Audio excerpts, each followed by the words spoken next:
हमारे सभी दर्शकों को नमस्ते। और आज हम पुनः उपस्थित हुए हैं आपकी सेवा में। हमारे मित्र जय किशोर जी के साथ कुछ प्रश्नों को लेकर वो आए हैं। देखते हैं उनका क्या समाधान निकलता है। आप इनको समझने के लिए, देखने के लिए बने रहिए चैनल पर। जी जय किशोर जी, आप बताइए। मेरा साधन जय वाल्मीकि जी, हर हर वाल्मीकि।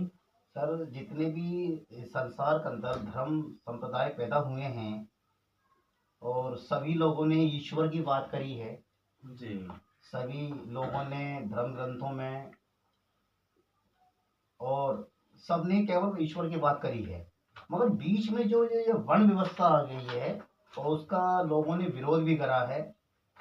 बौद्ध धर्म के लोगों ने, महर्षि दयानंद जी ने भी उसका विरोध करा है। तो ये वर्ण व्यवस्था ईश्वर कृत है और लोगों ने चार भागों में हमें बांट दिया है, जैसे ब्राह्मण, क्षत्रिय, वैश्य, शूद्र। ये क्या है? ये जातिगत है, व्यवस्था है, क्या है ये? कृपया इसके बारे में हमारा समाधान कीजिए। जी, इसको समझने के लिए हम लोगों को क्या करना पड़ेगा? सबसे पहले हमें मूल में जाना पड़ेगा जी। और मूल में जाने के लिए हमें ये देखना पड़ेगा कि यहाँ पर किसी भी चीज का अगर विरोध होता है तो वो क्यों होता है। जी। आप यहाँ बैठे हैं और अगर यहाँ पर आपको कोई परेशान करने लग जाए या कोई परेशानी उत्पन्न हो जाए तो आप क्या करेंगे? उसका विरोध करेंगे कि यार इससे ये चीज हटा दो भाई, इससे परेशानी हो रही है। तो अगर हम प्रारंभ में देखेंगे तो जब सृष्टि के आदि में ये परमात्मा, इस परमात्मा को तो आप सभी जान रहे हैं ना, क्योंकि हम जिस इस परमात्मा की बात कर रहे हैं तो ये सर्वव्यापक सत्ता की बात हो रही है जो हमारे सब ओर है। जब ये सर्वव्यापक सत्ता ने इस सृष्टि को संचालित किया, इस सृष्टि को उत्पन्न किया और सृष्टि को उत्पन्न करने के बाद जब ये मनुष्य उत्पन्न हुए तो ये जो मनुष्य उत्पन्न हुए, क्या इनकी अनेक जातियां थी? जी। ये सब के सब एक थे। जी। ये सारे के सारे एक ही स्वभाव के थे, एक ही गुणों से उत्पन्न हुए थे। क्यों? क्योंकि ये अमैथुनी सृष्टि में उत्पन्न हुए थे। काय में उत्पन्न हुए थे? अमैथुनी सृष्टि। मैथुनी सृष्टि और अमैथुनी सृष्टि क्या होती है? मैथुनी सृष्टि वो होती है जिसमें स्त्री पुरुष मिलकर संभोग करते हैं और उससे संतान उत्पन्न होती है।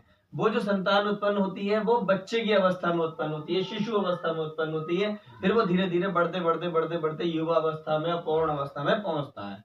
लेकिन जो अमैथुनी सृष्टि होती है, अमैथुनी सृष्टि में सर्गारंभ में वैदिक श्रुतियों में आया है कि मनुष्य वनस्पति की तरह उत्पन्न होते हैं। कहां से उत्पन्न होते हैं? भूमि से उत्पन्न होते हैं। इसकी तरह, वनस्पति की तरह। वो जो वनस्पति की तरह उत्पन्न हुए वो मनुष्य हैं, वो मनुष्य कैसे मनुष्य हैं? ये वो मनुष्य है जो पूर्व की सृष्टि में मुक्ति प्राप्त, क्योंकि जब मुक्ति मिली है तो पूर्व का कोई कर्म इत्यादि तो रहा नहीं। जब उसका कर्म इत्यादि नहीं रहा तो फिर उसे कर्म फल कौन से हिसाब से भोगने को मिलेगा? इसलिए उसको, मनुष्य को अमैथुनी सृष्टि में परमेश्वर के द्वारा जो व्यवस्थित जीवन मिलता है वो मिलता है पूर्ण ज्ञानी जीवन। उस अवस्था में वो सारे के सारे विद्वान कहलाते हैं। आर्य का मतलब विद्वान है। जब वे सभी विद्वान होते हैं, सब प्रकार का ज्ञान उनके पास होता है, तो उनमें कोई जाति विभाग नहीं होता क्योंकि वो सभी विद्वान थे। अच्छा, इस कड़ी को लेते हुए जो महर्षि दयानंद जी हुए हैं, सत्य प्रकाश का भी ग्रंथ लिखा है और ऋग्वेद भाष्य का भी उन्होंने ग्रंथ की ऋग भाष्य करा है। तो उन्होंने कहा एक लाइन में कि परमेश्वर हमारा राजा है, हम उसकी प्रजा हैं, यानी सब समान हैं। फिर जब ये बाद में जब शंकराचार्य मत आया होगा तो उन्होंने हमें चार भागों में बांट दिया, जैसे ब्राह्मण, क्षत्रिय, वैश्य, शूद्र। तो जहाँ तक मैंने कभी मंथन में था तो मैंने तब आकलन लगाता, यार ब्राह्मण का वास्तव में अर्थ क्या है? क्योंकि वाल्मीकि महाराज जी को ब्राह्मण कहते हैं। तो जब मैंने आकलन लगा तो मन में से एकदम विचार उत्पन्न हुआ, तो ब्राह्मण का अर्थ था ब्रह्म रमण करने वाला, यानी अपना आप जानने वाला और ईश्वर को जानने वाला। दो प्रकार के लोग होते हैं। तो जहां तक मैं समझता हूँ, जो ईश्वर को जो आप बता रहे हैं अभी, जो उस समय के लोग आए होंगे तो वो ईश्वर को उन्होंने जान लिया होगा, इसलिए उस समय के लोग वो ब्राह्मण कहलाए। अच्छा, इसे भाग में लेते हुए क्षत्रिय का मतलब जो ताकतवर होता है। भाई मान लो आप मार्शल आर्ट के खिलाड़ी भी हैं और एक विद्वान भी हैं, तो आपके अंदर दोनों गुण आ गए, ब्राह्मण भी हो गए और आप क्षत्रिय भी हो गए। वैसे आप मान लो जरा सी देर में आप हमें विदिश कर लेते हैं तो आप उस संप्रदाय में आ जाएंगे। और आप लोगों की सेवा, ये भी एक सेवा ही है, जहाँ हम जी, जी, चिंतन जी। कर रहे हैं, लोगों को हम संदेश देना चाह रहे हैं। वास्तव में वन व्यवस्था ईश्वर कृत है, यानी वास्तव में वन व्यवस्था क्या है ये समझाने का प्रयास कर रहे हैं। तो एक तरीके से ये शूद्र भी हो गए। मान लो मैंने जी। आपको भी पानी पिलाया, या हमारा हाँ लंगर जी। होता है भगवान वाल्मीकि प्रकट उत्सव पे, तो हमारे सब लोग जो है कोई पूरी चलाता है, कोई सब्जी चलाता है, कोई पानी, तो ये भी एक सेवा का भाव हो गया। वास्तव में वन व्यवस्था है तो ये वाली आध्यात्म ज्ञान के अनुसार, जी। मगर लोगों ने जातिवाद में बांट दिया। जी। तो जब से बौद्ध धर्म आया, इन्होंने जाति खीर फैलाई जी। कि तुम्हारे साथ में अत्याचार हुआ है, ये हुआ है। जी। मतलब उन्होंने जहाँ 50% वो होगा, उसको थोड़ा सारा उन्होंने फिल्म के माध्यम से, जी, सीरियल के जी, माध्यम जी, से जी। बड़ा चढ़ा कर दिखाया, ऐसा हुआ है। क्या था मैं समझता हूँ, आप बताइए। जी, मेरा जो आपको बताने का उद्देश्य था वो ये जी। था कि जब सृष्टि के आदि में जो मनुष्य उत्पन्न हुए, जैसा कि हमें वैदिक श्रुतियों से भी प्राप्त होता है, जी जैसे आपने ऋषि दयानंद का जिक्र किया, जी तो ऋषि दयानंद से किसी ने पूछा, जी 8वें समोल्लास में है, पेज नंबर 262, मेरे पास जो संस्करण है उसका है, जी आदि सृष्टि में जाति कितनी थी? जी तो उन्होंने कहा सिर्फ एक ही जाति थी। उन्होंने उस वहां पर एक उदाहरण दिया, बिजानी हरियार यान ये चा दस्य वा, ऋग्वेद का ये पहले मंडल का 51वें सूक्त का 8वां मंत्र है, जिसका अर्थ उन्होंने क्या दिया? उसका अर्थ उन्होंने दिया है कि सिर्फ एक आर्य ही जाति थी, जी अन्य कौन थे? अन्य जो थे वो सब अनार्य थे। जी। कौन थे? अनार्य। अनार्य थे। और हाँ, प्रार्थना क्या हो रही है वेद में? हे इंद्रदेव, आप आर्यों को जाने और अनार्यों को भी जाने, व्रतहीनों को वशीभूत करके यज्ञ कर्म करने वालों के लिए उन्हें नष्ट करें। हे सामर्थ्यवान देव, आप सभी यज्ञों में यजमान प्रेरणा को प्रदान करें, ऐसा हम चाहते हैं। अब यहाँ ये पूरे मंत्र का उद्देश्य है, लेकिन वहां पर उन्होंने क्या दिया ऋषि ने कि उस समय पर सिर्फ आर्य ही थे। तो यानी कि दो प्रकार के लोग हुए, एक आर्य हुए, एक अनार्य हुए। जी आर्य कौन हो गए? जी। आर्य हो गए विद्वान, जी ज्ञानी जन, पढ़ा लिखा वर्ग, इन सबको आर्य की श्रेणी में रखा। जी। और अनार्य हो गए निकम्मा, निठल्ला, जो किसी काम को करने वाला नहीं, जिसे बस सिर्फ खाने पीने को चाहिए, मौज बहार, बाकी कोई काम नहीं करना चाहता, वो होगा अनार्य। जो सही काम करने वाले हैं उनमें भी वो क्या कर रहे हैं? उन्हें परेशान कर रहे हैं जी। उनको दुखी कर रहे हैं। ऐसों से ही बचने के लिए उन्होंने क्या कहा? दुष्टों को। यहाँ एक और उन्होंने उदाहरण दिया, अथर्ववेद में 19वें कांड का 62वां सूक्त का पहला श्लोक है, उत शुद्र उतार्य है, श्रेष्ठों का नाम आर्य, विद्वान देव और दुष्टों का नाम दस्यु। वहां उन्होंने यहाँ उदाहरण दिया, क्या कह रहे हैं वो? इस मंत्र में आया है, हे अग्निदेव, आप हमें देवताओं एवं राजाओं का प्रिय बनाएं, शूद्रों, आर्यों आदि सभी दर्शकों का भी प्रिय पात्र बनाएं। अब यहाँ जो ये शूद्र वर्ग आया, शुद्ध शब्द जो आया, यहाँ पर ये कोई अलग से जाति विभाग नहीं था। जो श्रेष्ठ थे, जो पढ़े लिखे वर्ग थे, उनमें ही 4 वर्ण थे। अब अगर कोई ये कहे कि ये बाद में आए, जैसे अभी आपने कहा कि बौद्धों इत्यादि के आने के बाद आए, अगर ऐसा होता तो यहाँ हमारे पास एक पुरुष सूक्त है जो वेद में है। वेद जो है वो सृष्टि के आदि में मिले हैं, बाद में नहीं मिले हैं। हमें कहाँ मिले? सृष्टि के आदि में। जब सृष्टि के आदि में मिले हैं और वहां पर अगर इस शब्द का उन्होंने जिक्र किया है, किस शब्द का जिक्र किया है? ब्राह्मण, क्षत्रिय, वैश्य, शूद्र का, तो फिर वहां पर तो फिर कहीं ना कहीं सोचने वाली बात है कि चीज तो ये पहले से है, लेकिन किस रूप में है, ये समझने वाली बात है। वहां वो क्या कह रहे हैं कि ईश्वर की सृष्टि का अगर हम एक चित्रण बनाएं, अगर हम उसका एक चित्रण बनाएं, तो उसका मुख क्या होगा, हाथ क्या होंगे, पैर क्या होंगे और पेट क्या होगा। तो वहां उन्होंने इसका जिक्र किया है, क्या बोला? जितने भी परमेश्वर की बनाई सृष्टि में ब्राह्मण, देव और वेदज्ञ और ईश्वर उपासक, वहां उन्होंने केवल ब्राह्मण को नहीं कहा, समझ रहे हैं ना? ब्राह्मण यानी कि जो ब्रह्म में रमण करने वाला, ब्रह्म का जानने वाला, ब्रह्म को मानने वाला ब्राह्मण। देव यानी कि वो माता पिता आचार्य अतिथि जो हमें देते हैं, ज्ञान देने वाले आचार्यगण, ऋषिगण, इनको देव कहा। जी श्रेणी में तो हमारे लोग भी आ गए ना, जैसे कोई प्रभु ऋषि नागार्जुन महाराज हुए, वो ब्रह्म को जानने वाले थे, और जब ब्रह्म को इंसान जान जाता है तो वो ब्रह्म यही देखिए, अभी आप आगे सुनेंगे जी। तो इस शंका का भी समाधान हो जाएगा। जी। और आ गया वेदज्ञ। जी। वेद का अर्थ 4 किताब नहीं है, वेद का अर्थ है ज्ञान। जी। ज्ञान को जानने वाला। कितने प्रकार का ज्ञान? जी। 4 प्रकार का ज्ञान। ईश्वर का ज्ञान, प्रकृति का ज्ञान, जीवात्म का ज्ञान, हम क्या हैं क्या नहीं है कैसे हैं, और कर्म का ज्ञान। जिसे ये 4 प्रकार का ज्ञान है वह वेदज्ञ है। तो वहां कह रहा है वेदज्ञ, और साथ में क्या कह रहा है ईश्वर उपासक। ईश्वर उपासक में कोई पढ़ा लिखा भी हो सकता है और अनपढ़ भी हो सकता है। तभी कहा गया कीवा विप्र कीवा न्यासी शुद्ध के ने होए, एक कृष्ण तत्व वेता से ही गुरु है। वो कह रहे हैं चाहे कोई विद्वान है, चाहे कोई शुद्ध है, चाहे वो कोई पढ़ा लिखा है, चाहे कोई अनपढ़, अगर वो ईश्वर उपासक है तो वह ईश्वरीय यानी कि समाज में मुख का रूप है। समझ रहे हो? चारों बातें आई। ब्राह्मण केवल एक ही चीज को नहीं कहा गया है, इन चारों गुण जिसके अंदर है वो भी ब्राह्मण है। इनमें से एक एक गुण जिसके अंदर है वो भी ब्राह्मण है। अब आप इस दृष्टि से अगर आप देखेंगे तो अब आ गई बात आती है कि क्षत्रिय कौन लोग हुए? क्षत्रिय बताए जो बलशाली है। जो बलशाली वर्ग है वो कौन हुए? हमारी भुजाएं हुई, हमारा बल हुआ, हमारी ताकत हुई। और अब ये क्या कर रहे हैं? वैश्य, वो जो व्यापारी गण हैं, जो व्यापार इत्यादि तो अब चलने लगे, पहले तो कृषि पालन गौ पालन इत्यादि होते थे, उनको वैश्य वर्ग कहा। क्यों?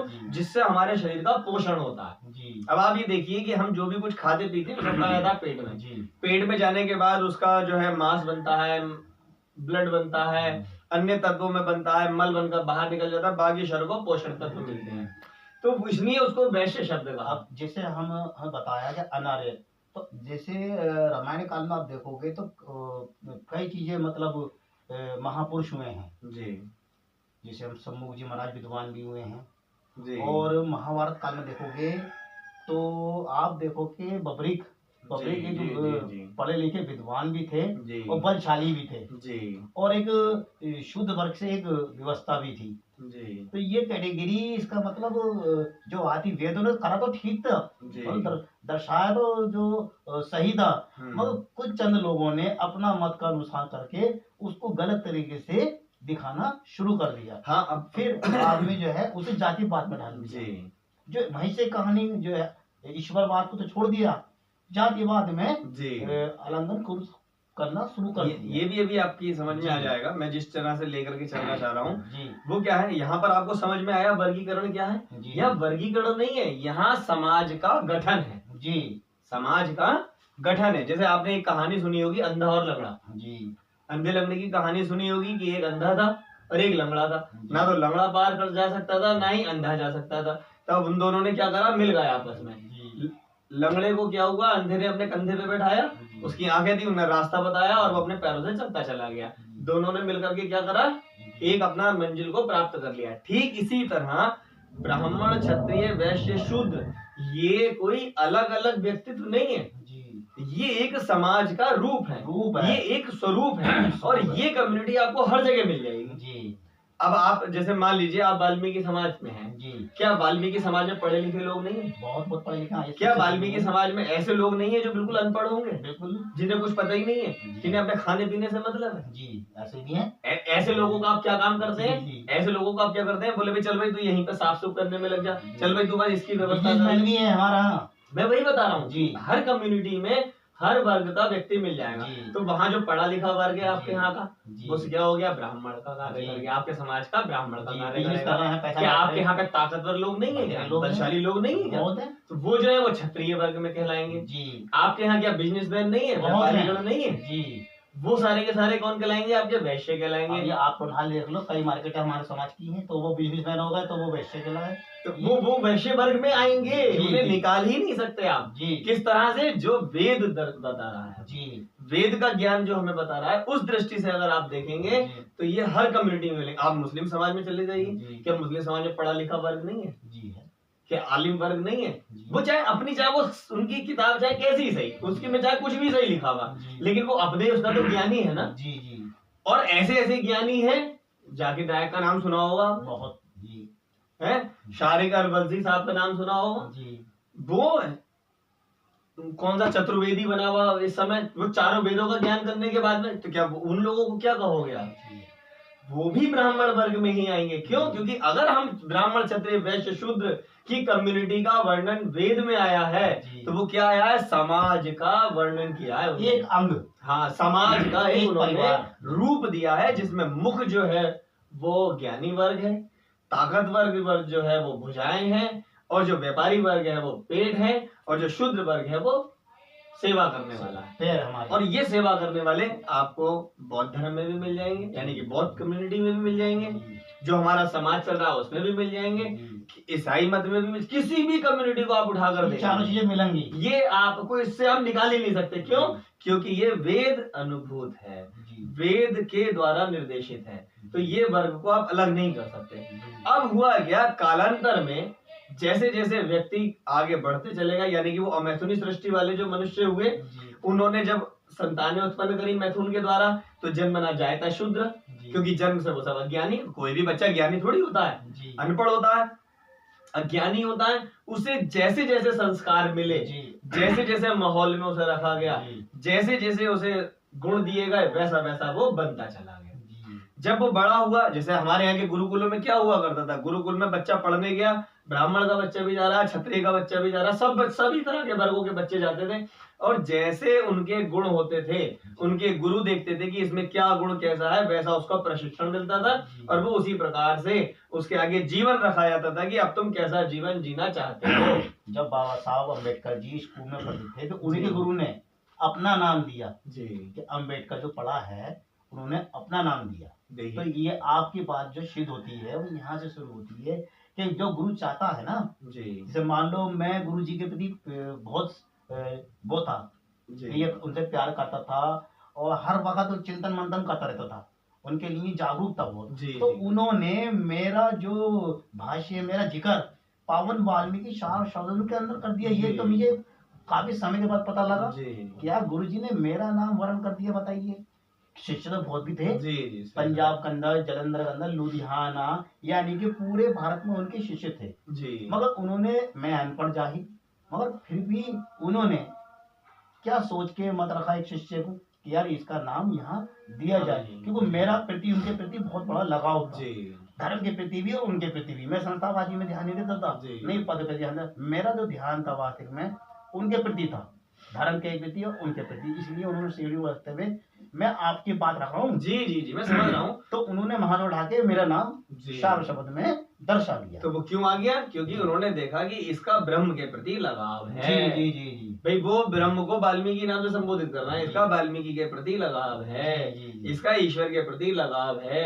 ये एक ऐसा बच्चा है जिसे संस्था मत इत्यादि से कोई मतलब नहीं है, इसे सिर्फ किस बात से मतलब है? गुरु भक्ति से मतलब है और ईश्वर से मतलब, बस। तो वहां पर आया ना, वेद ने क्या कहा?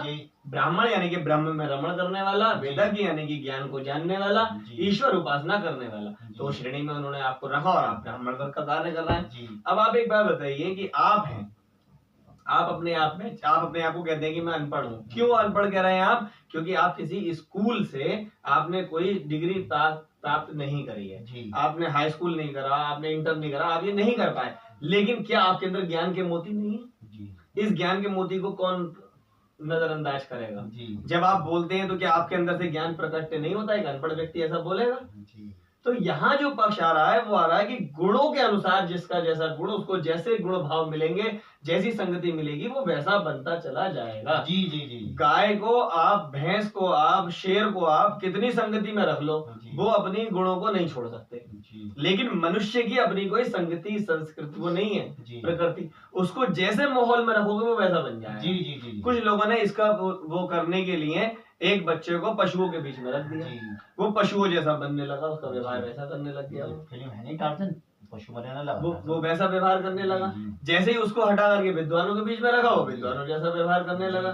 तो मनुष्य का अपनी कोई प्रकृति है ही नहीं, वो जैसी संस्कृति में जाता है वैसे उसके गुण रूप बन जाते हैं। आपको शायद याद होगा हम लोग कैसे मिलते थे जी। आप वीडियो गेम की दुकान पर करता, मैं अपना काम करता हूँ, मगर फिर भी होते आज इस स्तर पर होते हैं हम जो है जनता को वीडियो के माध्यम से समझाने का प्रयास करते हैं। संगति का होता है, आपका ऐसा प्राप्त हुआ, गुरु जी का हुआ जी, ईश्वर भगवान वाल्मीकि महाराज जी का हुआ। ये सब जो है गुणों के आधार पर, बिल्कुल। आशीर्वाद संगति के अनुसार होता तो है। ये देखिए ना, आपको क्या हुआ, आपको ईश्वर की व्यवस्था में शिक्षा प्राप्त करने का साधन बनता चला गया। जी भाई भले ही आपने स्कूली रूप से कोई हाई स्कूल वगैरह इत्यादि नहीं करा है, जी लेकिन ईश्वर की व्यवस्था में आपके अंदर जो ज्ञान सुन सुनकर, भाई आपने सुन सुनकर के तो सारा परिपक्वता आ गई है। जी बिल्कुल। और ऐसा तो है नहीं आप बिल्कुल अंगूठा टेके, आप पढ़ तो लेते ही हैं, बिल्कुल, पढ़ लिख लेता हूँ, भी लिखता पाते हैं, हूँ। पढ़ते भी हैं, लिखते भी हैं।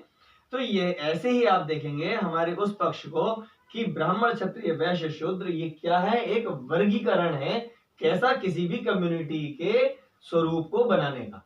हर कम्युनिटी में मुख भी मिलेगा, यानी कि ब्राह्मण वर्ग, पढ़ा लिखा वर्ग भी मिलेगा, ताकतवर वर्ग भी मिलेगा, व्यापारिक वर्ग भी मिलेगा, और उन तीनों वर्गों की सेवा करने वाला भी यानी मिलेगा। ये वर्ग जो होता है सभी चीजों में, सब समाज में, सब संप्रदायों में मिलेगा। सब जगह मगर मिलेगा। लोगों ने कुछ अपनी स्वार्थ के खातिर, राजनीति के खातिर इसे जातिवाद में ढाल दिया। हाँ, अब ये धीरे धीरे अभी हम आगे आ रहे हैं। अब हुआ क्या, कालांतर में जब ये चीजें चलती चली गई, आगे की ओर पढ़ाई होती चली गई और आगे बढ़ते गए और आगे बढ़ते गए, और हम अपनी वैदिक संस्कृति इत्यादि से हम पीछे रह गए। ये चीजें छूटती गई, आगे की पढ़ाई हम पढ़ते चले गए। ऐसा कैसे हुआ, जैसे मान लीजिए एक वेद का मंत्र है, अब हमने इस मंत्र को पढ़ा, ओम विश्वानि देव सविता दुरितानि परासुवा यद भद्रम तन्न आसुवा। हमने इस वेद मंत्र को पढ़ा, तो पहले क्या हो गया, संस्कृत में विद्वान लोग पढ़ रहे थे, फिर इसके अर्थ को बताया। इसके अर्थ में क्या कह रहे हैं, हे विश्वानि देव सविता दुरितानि परासुवा यद भद्रम, यानी कि मेरे अंदर की सभी बुराइयों को दूर करो,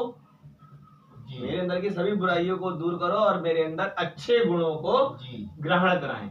ये इस मंत्र का अर्थ हुआ। अब इसके अर्थ को समझाने के लिए क्या करा, बोले भाई हमने एक पात्र खरीदा, उस पात्र में गंदगी है, तो क्या हम गंदगी में अच्छी चीज रख लेंगे? जी नहीं रखेंगे, पहले हम उसको साफ करना पड़ेगा, फिर हम रखेंगे। अब व्यक्ति ने क्या करा, वेद के मंत्र को और उसके भाव को तो खत्म कर दिया, तो उसने उस उदाहरण को पकड़ लिया। बोले भाई मुझे कोई मटका खरीदना है और उसके अंदर खाने पीने की चीज रखनी है, पहले उस मटके को साफ करना है, उस मटके को साफ करेंगे तभी तो हम अच्छा रख पाएंगे। ऐसे ही वो उदाहरणों में चला गया। वेद श्रुति कहलाती है और स्मृति कहलाती है, उसको बताए जाने वाले कैरेक्टर, उनका इतिहास ग्रंथ इत्यादि को स्मृति कहा गया। अब व्यक्ति ने वेद की श्रुतियों को तो छोड़ दिया और स्मृतियों को पकड़ लिया। अब स्मृति में ही वो पुराण इत्यादि इत्यादि बन गए, तो अब उन कथाओं में, उन कहानियों में व्यक्ति उलझता चला गया और वास्तविकता से दूर होता चला गया। उनका भी उद्देश्य वही है जो यहाँ समझाना चाह रहे हैं, ऐसा नहीं है यहाँ से अलग है, लेकिन वहां जाकर के वो क्या हो गया, उसके आगे 50 चीजें आई। अब 50 चीजों में ऐसे समझ लीजिए, जैसे कि जिसे आप जातिवाद कह रहे हैं, मैं उस चीज पर लेकर के आ रहा हूँ आपको। अब एक काम ने कपड़े का धोने का काम पकड़ा। अब जैसे मान लीजिए कि एक आदमी कपड़े धोनेगा, तो अब हम क्या करते हैं घर में, जैसे हमारे घर के अंदर 4 जने हैं, तो 4 जनों में एक जने ने कपड़े धोने को कह दिया, तो हम क्या करेंगे, यार मेरे भी धो दिए, मैंने 5 जनों के कपड़े धो दिए। एक ने खाना बनाने का काम पकड़ लिया, समझ रहे हैं, एक ने बाजार से सामान लाने का काम पकड़ लिया, तो जो बाजार सामान लेने गया उसे 4 जनों ने एक काम बता दिया। जो कपड़े धो रहा है सारे ने कपड़े धोने का। ऐसे ही कम्युनिटीज के अंदर ये वर्ग आने लग गए। जब ये वर्ग आए तो कपड़े धोने वाला क्या हो गया, धोबी हो गया, गाय भैंस पालने वाला क्या हो गया, ग्वाला हो गया, घोसी हो गया, समझ रहे, चने बेचने वाला क्या हो गया, भुर्जी हो गया। इस तरह से अब जिस व्यक्ति ने जो काम पकड़ा, अब जो हथियार वगैरह बनाते थे, जब हथियार तलवार इत्यादि बनती थी, साथ में और चीजों की जरूरत पड़ी, तो वो हथियार भी बनाए। किसने बनाए, लोहार ने बनाए। बोले साहब लोहार हो गया। तो ये जिस व्यक्ति ने जैसे जैसे काम पकड़े, वैसे वैसे जातियों के नाम इत्यादि नामांकन कर दिया गया और वो जाति के रूप में चलने लगे। ये आपके बात यहाँ सिद्ध होती है, हमारे समाज के लोग ही जी, बहुत से लोग सफाई नायक है तो हम सफाई नायक कहते हैं। हाँ। जो झाड़ू वाला है उसको सफाई कर्मचारी कहते हैं। वही आदमी हमारे समाज का अगर मैं ऑफिस में जाता है तो उसे बाबू कहते हैं, और बहुत से लोग बैंक में जाता है तो उसे अधिकारी कहते हैं। तो इस तरीके से हम लोगों को जो है, जो वैदिक धर्म के अनुसार समझाने का तरीका सही था। हाँ। और सही भी है, मगर कुछ लोगों ने, जहाँ तक मैं समझता हूँ, इसे आध्यात्मिक, जैसा हमारा जो आज की जो टॉपिक है, विषय है, वर्ण व्यवस्था ईश्वरकृत है। अगर ईश्वर की तरफ से होता, जैसे हवा चलती है तो उसमें भी फेरबदल होता। अग्नि है, अग्नि में हाथ सभी जलाओ तो उसे लगेगी, किसी को लगती किसी की नहीं होती। उस सबसे बड़ा उदाहरण ये है, जो है खून, किसी के अंदर कुछ होता, अगर ईश्वर की तरफ से होती तो चेहरे को छोड़ के खून अलग अलग जरूर होता, सबके अंदर ब्लड एक ही है। तो इसका मतलब ये है कि ईश्वर की तरफ से व्यवस्था नहीं है और ये लोगों ने शुरू कर, और शुरू में करा, जैसा आप बता रहे हैं कि लोगों ने कार्य बांटे थे। बिल्कुल, हाँ मैंने बताया ना आपको। मगर उस बहुत से लोगों ने राजनीति सिद्ध करने के लिए, जातिवाद में ढालने के लिए, अपना मत जो है अपना करने के लिए ये व्यवस्था चालू कर दी जाती है, मैं समझता हूँ। बिल्कुल ऐसे ही यही चीज हुई है। जैसे मैंने आपको एक उदाहरण दिया कि एक के घर में, आपके घर में एक जना कपड़े धो रहा है, तो उसको पता लगा उससे जो संतानें पैदा हुई वो भी कपड़े धोने का काम रहे, तो धोबी बन गए। कोई साहब लोहार बन गए, कोई कहार बन गए, कोई कुम्हार बन गए, वही सब जाति भेद इत्यादि आ गए। अब जो ये हमारा संविधान लागू हुआ जी, जब संविधान लागू हुआ उस समय पर जो जो जिस काम को कर रहे थे उनको वो जातिगत रूप में वहां पे रख दिया। जबकि अम्बेडकर जी महाराज साफ कह के गए हैं जी कि इस जातिवाद को इत्यादि को बिल्कुल समाप्त कर दिया जाए, जी, कोई जी, आवश्यकता नहीं है। लड़ाई लड़ी उन्होंने बाबा साहब बेचारों ने है। इतना बड़ा वो करके गए, लेकिन फिर भी आज वहीं के वहीं है। जी, यहाँ के 3 बात वाली स्थिति होके रह गई है। क्यों बन के रह गई? क्यों? क्योंकि हर व्यक्ति जो जैसी संगति करता है वैसा बनता चला है। जी, एक बच्चा माली के घर में पैदा हुआ है तो बचपन से वो एक काम देखता रहा, बड़ा होता है वो इसी काम को करने लग ये जाता बाबा है। साहब को अब हमारे लोग कहते हैं क्या वो ब्राह्मण श्रेणी में नहीं आएंगे? क्यों? जी। क्यों? उन्होंने ज्ञानी किताबों का वर्ग, अध्ययन करा, ज्ञानी वर्ग, ज्ञानी के वर्ग, उन्होंने किताबों का अध्ययन करा। 16 डिग्री के बाद जी। सबसे ज्यादा विश्व के अंदर विद्वान आदमी, सबसे ज्यादा डिग्री उन्होंने हासिल करी। और पढ़ाई लिखाई के मामले में सबसे इंग्लैंड में जाकर बहुत ज्यादा उन्होंने जी भाई, मैं आपको बताया ना कि जो 2 बार तो पीएचडी करी उन्होंने। ब्राह्मण क्षत्रिय वैश्य शूद्र जो मैंने आपको वर्ग बताया वो एक कम्युनिटी का, जी, क्या है, कम्युनिटी का एक प्रारूप है। अरे जिस संगठन में मान लो हाँ, किसी भी जैसे पद देते हैं कि तू अध्यक्ष है, तो महासचिव है, जी। और तू नगर का अध्यक्ष है, बांट देते हैं नहीं भाई किसी न किसी को कोई ना कोई पद तो दोगे। मान लो ऐसा समझ लो, हमारा पहला तो स्टॉप का किया राष्ट्रपति, जी, फिर प्रधानमंत्री, बिल्कुल, फिर मुख्यमंत्री, फिर अगर टॉपिक माना सांसद, जी, ठीक है, फिर विधायक, जी, फिर उसके सदस्य। सभासद, ये वर्ण पार्टी में बैठ दी, ऐसे ही होगा। मगर लोगों ने अपने स्वार्थ के खातिर ये व्यवस्था स्वार्थ के कह लीजिए, धीरे धीरे अज्ञानता कह धर्म को ले लीजिए। लो, आज हाँ। आज धर्म को लेके इतनी व्यवस्था खराब हो चुकी है कि उसे समेटना बहुत मुश्किल समझ नहीं पा रहा व्यक्ति कि धर्म है क्या। वास्तव में है क्या? वास्तव में हर व्यक्ति उलझा हुआ है कि धर्म क्या है। जी, हर व्यक्ति अपने को धर्म कहता फिर, और हम भी सबको कह रहे हैं कि भाई हिंदू मुस्लिम सिख ईसाई आपस में सब भाई भाई, ये सब धर्म है, जबकि ये सब धर्म नहीं है। जी, धर्म क्या है? धर्म है देश के प्रति धर्म, जी, हमारा परिवार के प्रति धर्म, जी, हमारे शरीर के प्रति धर्म, जी, इनके प्रति जो कर्म कर्तव्य हैं जी, वो हमारे धर्म है। जी, अब क्या ये धर्म क्या मुस्लिम लोग नहीं निभा रहे हैं, ईसाई लोग नहीं निभा रहे? कोई व्यक्ति धर्म को माने बिना रह ही नहीं सकता। जी, कौन अपने शरीर को अशुद्ध रखने का प्रयास करेगा, आप बताइए। जी, हर व्यक्ति इस धर्म का पालन कर रहा है, जी, लेकिन आज व्यक्ति किताबों में उलझ के रह गया। तभी मैं अक्सर बोलता हूँ कि हमारा जो धर्म है वो 4 किताबों का मोहताज नहीं है। जी, हमारी अगर ये तुम 4-5 किताबें हटा दोगे, 4 पेज हटा दोगे, तब भी हमारा धर्म अस्तित्व रखेगा अपना। तो अमित जी, आज आपने हमें बहुत कुछ समझाया धर्म के माध्यम से, और हमारी समझ में ये आज आ गया है कि वर्ण व्यवस्था ईश्वर की तरफ से नहीं है, ये लोगों ने जो अपने स्वार्थ खातिर बनाया है। वास्तव में ब्राह्मण क्षत्रिय शूद्र क्या है, ये आपने विस्तार से समझाया, ये एक स्वरूप है इंसान के। तो जैसा कम्युनिटी के, इंसान के नहीं, कम्युनिटी के, एक समाज के, जी, एक इंसान के अंदर एक समाज का ये वर्गीकरण। जो विद्वान होता है वो ब्राह्मण जी श्रेणी में जाता है, जो ताकतवर मार्शल आर्ट होता है वो क्षत्रिय वर्ग में जाता है, और जो बिजनेसमैन होता है वो वैश्य, जो लोग सेवा करते हैं, काम करते हैं, वो शूद्र वर्ग में आते हैं। जी, तो आपने आपका बहुत बहुत धन्यवाद, हमें समझाने का प्रयास करा। मैं जनता को चाहता हूँ कि इसी लाइन को मैं चारों चीज़ों में एक बार वो क्लियर कर दें कि वास्तव में यही रियल है, अन्यथा नहीं है। लोगों को ने अपने मत के अनुसार समझाने का प्रयास करा, जाति बात में ढाल दिया, ऐसा ना करें, और सब लोग जो है ईश्वर को माने। यही है हमारा, चाहे वो किसी मत के अनुसार है, जितना हमारा वाल्मीकि धर्म में भगवान वाल्मीकि जी को ईश्वर सृष्टिकर्ता के रूप में मानते हैं। सभी लोगों ने अपना अपना जो संप्रदाय खड़ा कर रखा है, मगर उसने भ्रांतियां फैला दी हैं। अगर सही तरीके से अगर बैठ के बात करी जाए तो मैं समझता हूँ समझाने में बिल्कुल, मगर लोगों के स्वार्थ हैं इसमें। जी जी जी, तो आप कृपया करके चारों वर्णों को एक बार और समझा दी, फिर वीडियो हमारी। जी जी जी, जैसे कि मैंने आपको बताया कि हमारे सृष्टि के आदि में सभी के सभी पूर्ण ज्ञानी, पूर्ण उत्तम, पूर्ण पुरुष जो अमैथुनी सृष्टि से उत्पन्न हुए थे, वो सब के सब एक ही थे, आर्य थे, हंस थे, विद्वान थे, ज्ञानी थे। उन्हीं के ही वर्गों को वर्गीकरण करने के लिए समाज का एक रूप बनाया। ऐसा नहीं कि उनमें से कोई वर्गीकरण करा, समाज का एक रूप बनाया, ब्राह्मण क्षत्रिय वैश्य शूद्र। उनमें से जो ज्ञानी लोग थे वो ब्राह्मण बने, उनमें से जो अज्ञानी लोग थे, जो ताकतवर लोग थे, उन्हें क्षत्रिय कहा गया। जो व्यापारिक दृष्टि के लोग थे वो सारे के सारे वैश्य कहलाए, और जो अन्यों की, इन तीनों वर्गों की जो सेवा के लिए जिनको चयन किया गया उनको हमने शूद्र कहा गया। ये एक समाज का वर्गीकरण है, किसी भी प्रकार का जाति वर्गीकरण नहीं है।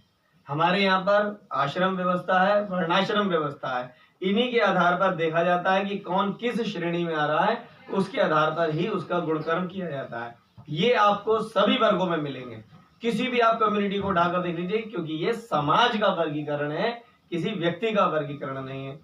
लेकिन आज लोग अज्ञानता के कारण कुछ का कुछ मानना है, कुछ का कुछ समझ रहे हैं। हम यथासमर्थ अपने चैनल के माध्यम से आपको सदैव ऐसे विषयों से अवगत कराते रहेंगे।